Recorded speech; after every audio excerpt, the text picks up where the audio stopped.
दोस्तों जरा इमेजिन करो, सुबह के बाजार में ताजे फलों की खुशबू, कहीं नए कपड़ों की चमक और कहीं एक छोटी सी दुकान के बोर्ड पे लिखा होता है टुडेज ऑफर। हर तरफ लोगों का आना जाना, आवाजों का शोर और बीच में छुपी होती है एक अजीब सी रिदम, एक silent melody of buying and selling. पर क्या आपने कभी सोचा है इस सब के पीछे क्या कहानी है? कैसे एक छोटी सी चीज जो किसी कोने में बनती है हमारे घर तक कैसे पहुंचती है? कहीं एक सेलर अपनी मेहनत बेच रहा है और कहीं एक बायर अपनी जरूरत पूरी कर रहा है, लेकिन दोनों के बीच चल रहा होता है एक इनविजिबल कनेक्शन, एक गेम ऑफ प्राइस, ट्रस्ट और चॉइस का। ये सिर्फ पैसों का रिश्ता नहीं, ये है समाज, सोच और इंसानियत का एक रंग बिरंगा बुना हुआ जाल, जहाँ हर एक सौदा एक कहानी बन जाता है और हर एक बाजार एक दुनिया। तो हेलो फ्रेंड्स, कैसे आप सब? हमारे चैनल मैट्रिक्स पोर्शन में आपका स्वागत है। आज की इस वीडियो में हम क्लास 7th की सोशल साइंस की new book exploring society India and beyond के चैप्टर नंबर 12 अंडरस्टैंडिंग मार्केट्स को पढ़ेंगे। इस चैप्टर में हम बहुत से इंपॉर्टेंट क्वेश्चंस का आंसर ढूंढने वाले हैं, जैसे बाजार या मार्केट क्या होते हैं और वो कैसे काम करते हैं, मार्केट्स लोगों की जिंदगी में क्या भूमिका निभाती है, सरकार बाजार में क्या भूमिका निभाती है, कंज्यूमर्स मींस उपभोक्ता अपनी खरीदी हुई गुड्स और सर्विसेज की कैसे जांच कर सकते हैं। फ्रेंड्स, चैप्टर स्टार्ट होता है 18th सेंचुरी के रिनाउंड इकोनॉमिस्ट एडम स्मिथ की फेमस कोट से, जिसमें वो कहते हैं जब लोगों को ऐसी चीजें चाहिए होती हैं जो वो खुद नहीं बना सकते, तब बाजार या मार्केट का जन्म होता है। What is markets? तो बच्चों, मार्केट यानी एक ऐसी जगह जहां लोग चीजें खरीदते हैं और बेचते हैं, जिसे हम बाजार, हाट या कर्नाटका में मारुकत्ते भी कहते हैं। ये मार्केट फिजिकल प्लेस भी हो सकता है और जैसे लोकल बाजार और ऑनलाइन भी, जहां हम घर बैठे शॉपिंग कर लेते हैं। पुराने समय से लोग मार्केट्स पर डिपेंड करते आए हैं अपनी नीड्स और वांट्स पूरी करने के लिए। ये सिर्फ गुड्स और सर्विसेज खरीदने बेचने की जगह नहीं है, बल्कि लोगों, ट्रेडिशंस और आइडियाज को जोड़ने का जरिया भी है। 16th सेंचुरी में कर्नाटका का हम्पी बाजार एक बहुत ही प्रॉस्पेरस मार्केट था, जहां ग्रेन्स, मिल्क, सिल्क, एनिमल्स और ज्वेलरी तक बिकते थे। पोर्तुगीज ट्रैवलर डोमिंगोस पेज ने उसे the best provided city in the world कहा था। हर मार्केट में बायर और सेलर होते हैं जो एक प्राइस पर अग्री करते हैं, जहां ट्रांजैक्शन होती है। इसी प्राइस को कहते हैं वो अमाउंट, जहां दोनों खुश हो जाते हैं। और हाँ, बार्गेनिंग भी होती है। थोड़ा बायर कम करवाना चाहता है, सेलर थोड़ा ज्यादा लेना चाहता है, तभी बनता है एक परफेक्ट डील। दोस्तों, अगर आपको वीडियो पसंद आ रही हो तो वीडियो लाइक कीजिए, हाइप कीजिए, ताकि वीडियो ज्यादा स्टूडेंट्स तक पहुंच सके। वीडियो को अपने फ्रेंड्स और फैमिली के साथ भी शेयर कीजिए और हाँ, हमारे चैनल मैट्रिक्स मोशन को सब्सक्राइब करना मत भूलना। Prices and markets. अगर एक सेलर अपने गुआवाज 80 रुपीज पर केजी बेचना चाहता है तो क्या होगा? कुछ बायर्स कहेंगे अरे भाई इतना महंगा, और वो खरीदना ही छोड़ देंगे। सेलर को भी नुकसान होगा क्योंकि कोई खरीदता ही नहीं है। अब मान लो सेलर ने प्राइस बहुत ही कम 20 रुपीज पर केजी रखा, तो सब लोग दौड़ कर खरीदने आ जाएंगे, लेकिन सेलर को प्रॉफिट नहीं मिलेगा और उसके फ्रूट जल्दी खत्म हो जाएंगे। इसलिए धीरे धीरे बायर और सेलर दोनों को समझ में आता है कि किस रेट पर दोनों खुश रह सकते हैं। फिर एक परफेक्ट प्राइस फिक्स होता है, जैसे 40 रुपीज पर केजी, जहां बायर को लगता है कि पैसा सही जगह लग रहा है और सेलर को भी रीजनेबल प्रॉफिट मिल रहा है। यही होता है मार्केट का मैजिक, जहां डिमांड और सप्लाई मिलकर डिसाइड करते हैं कि प्राइस क्या होना चाहिए, और समय के साथ सेलर को भी आइडिया मिल जाता है कि बायर्स को कितनी क्वांटिटी चाहिए ताकि वो फ्यूचर में उतनी ही सप्लाई करे। तो बच्चों, मार्केट सिर्फ बेचने खरीदने की जगह नहीं है, बल्कि एक लर्निंग प्लेस भी है, जहां हर दिन बायर और सेलर एक दूसरे से सीखते हैं balance banana. Market around us, physical and online markets. Friends, markets हमारे आसपास हर जगह होती हैं, गलियों में, शहरों में और अब तो ऑनलाइन भी। एक फिजिकल मार्केट वो जगह होती है जहां बायर्स और सेलर सामने मिलकर गुड्स और सर्विसेज का एक्सचेंज करते हैं, जैसे वीकली मार्केट्स, हाट्स या लोकल बाजार, जहां सब्जियां, कपड़े, टॉयज और स्ट्रीट फूड मिलता है। बड़े शहरों में मॉल्स भी इसी टाइप के फिजिकल मार्केट्स होते हैं, लेकिन आज के टाइम में सब कुछ डिजिटल हो चुका है। अब हम घर बैठे फोन या कंप्यूटर पर शॉपिंग ऐप से चीजें खरीद सकते हैं, बुक्स, क्लोथ्स, मोबाइल्स, लैपटॉप्स और ग्रोसरीज तक। यही होती है ऑनलाइन मार्केट्स। यहाँ तक कि मैन्युफैक्चरर्स भी अपने प्रोडक्शन के लिए चीजें ऑनलाइन ही ऑर्डर करते हैं। अब सोचो, बिना घर से निकले हम ऑनलाइन क्लास अटेंड कर सकते हैं, मूवी देख सकते हैं या पेमेंट भी कर सकते हैं। ये सब भी एक ही तरह का मार्केट ही है।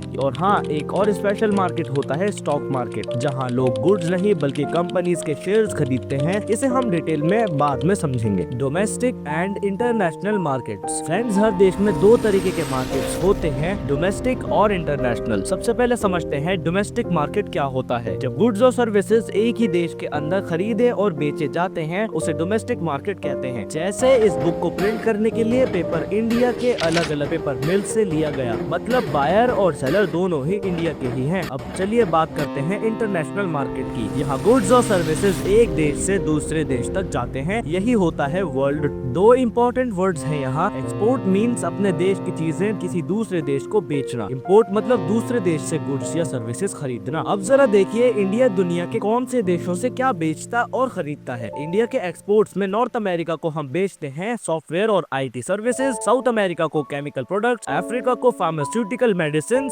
यूरोप को इंजीनियरिंग गुड्स जैसे मशीनरी और बॉयलर्स, और वेस्ट एशिया को रिफाइंड पेट्रोलियम प्रोडक्ट्स। और अब आते हैं इम्पोर्ट्स पर। इंडिया नॉर्थ अमेरिका से एयरक्राफ्ट और उनके पार्ट्स खरीदता है, साउथ अमेरिका से मिनरल ओर्स जैसे कॉपर, अफ्रीका से डायमंड, यूरोप से इलेक्ट्रिकल इक्विपमेंट, वेस्ट एशिया से क्रूड ऑयल और फर्टिलाइजर, और साउथ ईस्ट एशिया से वेजिटेबल ऑयल्स जैसे पाम ऑयल, सनफ्लावर ऑयल और सोयाबीन ऑयल इंपोर्ट करता है। इंटरेस्टिंग फैक्ट ये है कि इंडिया दुनिया का सबसे बड़ा इंपोर्टर है वेजिटेबल ऑयल्स का। मोस्ट ऑफ इट आता है मलेशिया, इंडोनेशिया और थाईलैंड से। Wholesale and retail markets. Friends, अब समझते हैं होलसेल और रिटेल मार्केट्स के बारे में। मार्केट की स्मूथ वर्किंग के लिए कई लोग मिलकर काम करते हैं जैसे प्रोड्यूसर, होलसेलर, रिटेलर और कंज्यूमर। सबसे पहले होलसेलर बड़े बड़े क्वांटिटीज में सामान खरीदता है डायरेक्टली प्रोड्यूसर्स या मैन्युफैक्चरर से, जैसे ग्रेन्स, फ्रूट्स और वेजिटेबल्स। ये सामान फिर बड़े वेयर हाउसेज में रखा जाता है जिसे हम कोल्ड स्टोरेज कहते हैं। यहाँ का टेम्परेचर लो रखा जाता है क्योंकि पेरिशेबल गुड्स खराब ना हो। होलसेलर्स फिर ये गुड्स छोटे शॉपकीपर को बेचते हैं जिन्हें हम रिटेलर्स कहते हैं। रिटेलर्स हमारे आसपास के स्टोर होते हैं जैसे grocery shop, mall, saloons, movie theatres और रेस्टोरेंट्स। ये लोग छोटी क्वांटिटीज में सामान डायरेक्टली कंज्यूमर्स तक पहुंचाते हैं जैसे हम और आप। कुछ मार्केट्स में होलसेलर्स दूर दूर तक नहीं पहुंच पाते। अब बीच में आते हैं डिस्ट्रीब्यूटर्स जो मैन्युफैक्चरर्स और रिटेलर्स के बीच का कनेक्शन बनते हैं। अगर बात करें ऑनलाइन मार्केट्स की तो सिस्टम थोड़ा अलग होता है। यहाँ मैन्युफैक्चरर्स अपना सामान एक ऑनलाइन बिजनेस के वेयर हाउसेज में भेजते हैं। ये ऑनलाइन बिजनेस एग्रीगेटर कहलाता है, मतलब एक ऐसी वेबसाइट या मोबाइल ऐप जो अलग अलग सेलर्स के प्रोडक्ट्स को एक जगह लाकर बायर्स को सेल करती है, जैसे अमेज़न या फ्लिपकार्ट। और एक एग्जांपल ले लो सूरत गुजरात का टेक्सटाइल मार्केट। ये एशिया का सबसे बड़ा टेक्सटाइल हब है। यहाँ महाराष्ट्र और गुजरात के अलग अलग एरिया से कॉटन आता है। कॉटन को पावर लूम्स और डाइंग यूनिट्स में प्रोसेस करके ब्यूटीफुल फैब्रिक और रेडीमेड कपड़े बनाए जाते हैं। फिर होलसेलर्स उन फैब्रिक को पूरे देश और दुनिया के रिटेलर्स तक पहुंचाते हैं। The role of markets in peoples lives. अब बात करते हैं एक बहुत ही इंटरेस्टिंग टॉपिक पर, मार्केट्स का लोगों की जिंदगी में क्या रोल होता है। मार्केट हमारी इकोनॉमिक लाइफ का एक इम्पोर्टेंट हिस्सा है। ये प्रोड्यूसर्स और कंज्यूमर्स के लिए बीच का कनेक्शन बनता है। मार्केट के थ्रू ही लोग, फैमिलीज और बिजनेसेस उन गुड्स को सर्विसेज तक पहुंचा पाते हैं जो वो खुद नहीं बना सकते,